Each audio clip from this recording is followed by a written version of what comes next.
اللہ کے نبی علیہ السلام نے فرمایا کہ بھائی اگر تم کہو تو میں تمہیں چھٹی دے دوں، اپنے گھروں کی طرف چلے جاؤ، اور اگر تم کہو تو ایک تقاضا اور آ گیا ہے، میں اللہ سے دعا کروں تو تمہارے گھر جائے بغیر ہی تمہارے سارے کام بن جائیں، تمہاری تھکن دور ہو جائے، تمہارے مسائل حل ہو جائیں۔ تو صحابہ نے اس وقت فیصلہ بدل دیا، حالانکہ ذہنوں میں یہ فیصلہ تھا کہ گھر جائیں گے، لیکن تقاضا سامنے آیا، اپنا فیصلہ بدل دیا کہ یہی عادت تھی ان کی۔ بکریاں چراتے چراتے مدینہ پہنچے اپنے گاؤں سے، اور وہاں پہنچ کر پتہ چلا کہ آپ رسول بہت کے لیے گئے ہوئے، بدر کے لیے گئے ہوئے، بکریاں وہیں چھوڑ دی اور فوراً چلے گئے۔ نقد تقاضا سامنے آیا، سب چھوڑ دیتے، ہمیں تو خیر اپنے بڑے ہم کمزور ہیں، یہ سب چھوڑ کر کے جائیں، اس کی اجازت نہیں دی ہے۔ ہم کو ترتیب بنا کے لیے کہا جاتا ہے کہ ہم اللہ کے راستے میں نکلیں گے اپنی ترتیب بنا کر، اپنی آخرت کی ضرورت کو سامنے رکھ کر کہ میرا یقین بنے، میرا ایمان بنے، کہ دنیا میں رہ کر کے جو ہے میرے اندر میں یہ کمی آئی، کمزوری آئی ہے، یقین کے اعتبار سے میرا دیوالہ نکلا ہوا ہے، آخرت کے اعتبار سے غفلت ہے، خدا فراموشی ہے، پوری نماز میری غفلتوں کا شکار ہے، اللہ کا نام لیتے ہیں نماز کی حالت میں لیکن اللہ دھیان میں نہیں آیا، پوری نماز ہو گئی اللہ دھیان میں نہیں آیا، اللہ اکبر کہہ رہے ہیں، سبحان ربی العظیم کہہ رہے ہیں، سبحان ربی الاعلیٰ کہہ رہے ہیں، الحمدللہ رب العالمین کہہ رہے ہیں، الرحمن الرحیم پڑھ رہے ہیں، لیکن ہماری پوری نماز غفلتوں کا شکار ہے۔ اسی غفلت کے ساتھ دنیا سے چلے جائیں کیا ہوگا؟ کہ وہ نماز تو پرانے کپڑے کی طرح لپیٹ کر اوپر پھینک کے مار دی جائے گی، ایسی نماز بددعا دیتی ہوئی جاتی ہے کہ اللہ جس طرح اس نے مجھے خراب کیا، برباد کیا، تو بھی اس کو برباد کیا۔ یہ وجہ ہے کہ آج ہماری بربادی کی شکلیں دن بدن ظاہر ہوتی جا رہی ہیں، کیونکہ نماز کے ساتھ ہمارا معاملہ مسجدیں بھری بھی ہوگی لیکن تو دیکھے گا ایک شخص بھی جو ہے اس میں خوشی و خضوع نہیں ہوگا۔ بڑی محنت کی ضرورت ہے، اپنے دل کو بنانے کی ضرورت ہے، اور اللہ تعالیٰ یہی دیکھیں گے کہ اپنا دل بنا کر کون لایا ہے،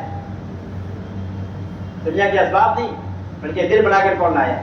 تو بنا ہوا دل قلب سلیم، من اتی اللہ بقلب سلیم، اپنا دل بنا کر کون لایا ہے۔ تو بنا ہوا دل کا مطلب یہ ہے جس کے اندر اللہ کی ذات عالی کا یقین ہے، جس کے اندر اپنی آخرت کی فکر ہے، کہ وہ دل اللہ تعالیٰ دیکھیں گے۔ تو دل کے بنانے کی محنت ہے، اس کے لیے ماحول چاہیے، کہ ماحول میں آدمی نکلتا ہے تو اس کے دل کی دنیا بدلتی ہے، اثر ہوتا ہے اس کا۔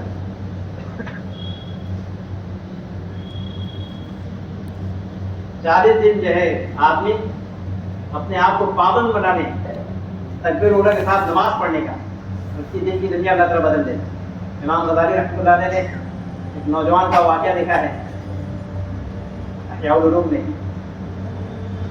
وہ چوری کرتا تھا، ڈکیتی کرتا تھا۔ ایک دن اس نے جو ہے پلان بنایا کہ آج کہیں بڑی جگہ ہاتھ ماریں گے، تو بادشاہ کے محل پر اس نے ڈاکہ ڈالنے کا پلان بنایا۔ رات کے اندھیرے میں نکلا، یہ کمل پھینکی، اوپر چڑھا اور دبے پیر سے محل میں خاص کمرے تک پہنچ رہا۔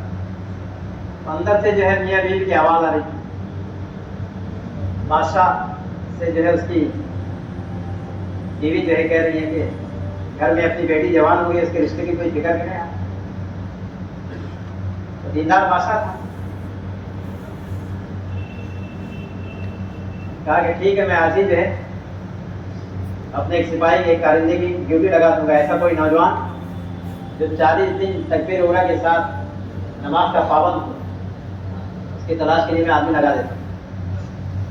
کیونکہ اللہ کے نبی علیہ السلام نے بشارت سنائی، جو بندہ 40 دن اخلاص کے ساتھ تکبیر اولیٰ کے ساتھ نماز پڑھے، اللہ تعالیٰ اس کو 2 پروانے دیتے ہیں، ایک تو جہنم سے چھٹکارے کا، تو جہنم سے چھٹکارا کس کو ملے گا؟ کہ جس کا ایمان پر خاتمہ ہوا، ایمان بچا کر لے گیا، تو اسے جہنم سے چھٹکارا ملے گا. اور دوسرے نفاق سے بری ہونے کا کہ اس کا ایمان پھوٹ سے پاک ہو جائے، اللہ کیا قبول ہوگا کہ ہاں ایمان پھوٹ سے پاک ایمان لے کر آیا ہے، قبول ہے. جس کے ایمان میں پھوٹ ہو قبول کیسے ہوگا؟ نفاق، اس کا نفاق سے بری ہونے کا پروانہ. تو کا ایسا آدمی جس کا خاتمہ ایمان پر ہو، جس کی آخرت بنے، اس کی دنیا بھی اچھی ہو. تو بادشاہ نے صبح ایک کارندے کو بلایا اور ڈیوٹی لگائی، تمہاری ڈیوٹی ہے. یہ سنا اس نے سوچا کہ یہ روز روز کی زندہ سے تو اچھا ہے، صرف مسئلہ 40 دن کا ہے، تو کیوں نہ میں اہتمام کر دوں، تو شہزادی مل جائے گی. چنانچہ واپس آیا، نہا دھو کر کے کپڑا پہن کر فجر سے پہلے مسجد میں حاضر. بادشاہ نے اپنی جو ہے سپاہی کی ڈیوٹی لگائی. اس نے آ کر دیکھا پوری مسجد خالی ہوئی، آخر میں یہ تسبیح پڑھتے ہوئے نگاہ نیچی کر کے نکل رہا ہے، فکر کرتے ہوئے. فجر میں آیا، ظہر میں آیا، ہر دن کا معمول ہو گیا. سب سے پہلے مسجد میں حاضر ہوتا اور سب سے آخر میں نکلتا. ہو گئے 40 دن. بادشاہ نے کہا کہ حضرت ایک نوجوان ہے اور ایسی جو ہے پیاری زندگی ہے اس کی، مسجد میں سب سے پہلے آتا ہے اور پوری مسجد خالی ہونے کے بعد آخر میں نکلتا ہے، نگاہیں نیچی، زبان پہ ذکر ہوتا ہے.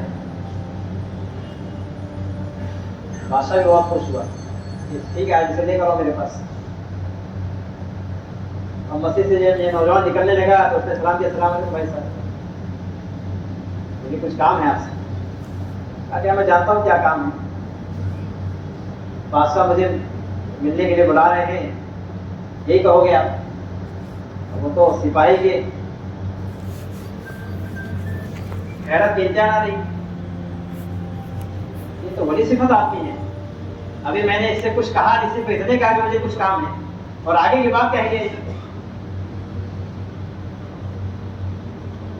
تو بہت خوش ہو کر کے بادشاہ سے جا کر سنایا کہ ایسا نوجوان ہے، بڑی صفت ہے، میں نے صرف اتنا ہی کہا تھا، آگے کی بات اس نے خود بتایا. صاحب کشف ہے یہ. بادشاہ نے کہا کہ میں بھی اس کا امتحان لے لوں. پوچھا بادشاہ نے کہ جانتے ہو کیوں بلایا میں؟ کہا کہ جانتا ہوں آپ کو فکر ہے اپنی بیٹی کے بارے میں، رشتے کی. بادشاہ بھی ایک دم حیران کہ واقعی میں اگر یہ ہمارا داماد بن جائے تو ہماری تو بیٹی کی قسمت کھل جائے گی. ایسا بڑی صفت نوجوان مل گیا تھا. تو بادشاہ نے درخواست کی کہ حضرت بات تو یہی ہے، میں نے اسی کے لیے بلایا آپ دعا قبول کریں. اس نے کہا کہ بادشاہ سلامت، آپ دھوکہ کھا رہے ہیں، میں کوئی ولی نہیں ہوں، کوئی صاحب کشف نہیں ہوں، میں تو چور چکا آدمی ہوں. بادشاہ کی عقیدت اور بڑھ گئی کہ اللہ والے اپنے آپ کو چھپانے کے لیے ایسے ہی کہتے ہیں میں کوئی چور چکا ہوں. کہا کہ نہیں آپ قبول کر لیں. اس کی آنکھوں میں آنسو آ گئے. کہا کہ سنیے، پھر اپنی کارگزاری سنائی، میں فلاں رات آیا تھا اور آپ کی میں نے بات سنی تھی. تو بہرحال مختصر یہ کہ بادشاہ نے پوچھا کہ جب تم نے اسی نیت سے کیا تھا تو جب دیا جا رہا ہے تو انکار کیوں ہے؟ تو جو جواب اس نے کہا امام غزالی نے اس کو جو ہے واضح کیا ہے. اس نے جواب دیا کہ میں نے 40 دن کی عبادت اللہ کی ہے ریاکاری کی وجہ سے، اللہ کے لیے نہیں کیا تھا. میں نے تو ایک لڑکی سے نکاح ہو جائے، بادشاہ کی بیٹی مجھے مل جائے، اس نیت سے میں نے یہ اہتمام سارا کیا تھا. تو بغیر اخلاص کی 40 دن کی عبادت پر اللہ تعالیٰ اتنا مہربان ہے کہ مجھے جو ہے عورت اور دولت سب دینے کے لیے تیار ہے. تو جب میں اس کی عبادت خاص اس کے لیے کروں گا تو مجھے کیا نہیں ملے گا؟ تو مجھے تو خدا مل گیا. تو کہا کہ جب بندہ اہتمام کرتا ہے تو اللہ تعالیٰ جو ہے اسے اپنا تعلق دے دیتا ہے. اس لیے اللہ والا نے جو ہے ہمیں یہ نصاب دیا ہے کہ کم سے کم آخری درجے کے آدمی 40 دن ایک ماحول میں اپنے آپ کو لگائے. اس ماحول کا اثر اس کی طبیعت پر اثر کیے بغیر نہیں رکھتا. انسان جو ہے وہ اپنے گرد پیش کا اثر قبول کرتا ہے. اس لیے اللہ کے نبی نے فرمایا علیہ السلام نے گھوڑے والوں میں تکبر ہوتا ہے،